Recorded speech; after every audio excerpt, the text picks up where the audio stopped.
a large part of the carbon we have in the atmosphere now is caused by the electricity grid, which is about 25% or so. Exactly. So 24% it comes from agriculture and forestry. Why is that causing such a big increase in carbon? Well, that category is a variety of things. When you clear land, you're taking in the carbon that's stored, say, in the trees or plants there, and you're releasing all of that, like burning the land, say in Indonesia for palm oil plantations. Another thing is that cows and other grass-eating species have a digestion system that emits methane.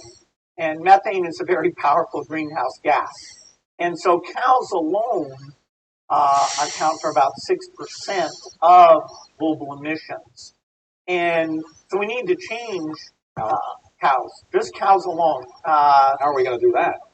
Well, actually, of all the categories, the one that has gone better than I would have expected 5 years ago is this work to make what's called artificial meat. And so you have people like Impossible or Beyond Meat, both of which I invested in. Do you eat it as well, or do you like it? Absolutely. You can go to BurgerKing and buy the Impossible Burger. All right. Is it healthier for you or just healthier for the atmosphere? It's slightly healthier for you in terms of less cholesterol. It's, of course, dramatic reduction in methane emissions, animal cruelty, manure management, and the pressure that meat consumption puts on land use. The main reason why we need to increase the agricultural output over the rest of this century is not the population increase. It's that as countries get richer, they eat more meat, and meat is a very inefficient way of creating calories. And so it's super helpful. Now, with respect to solar, for example, is solar a solution to our problems? It is part of the solution.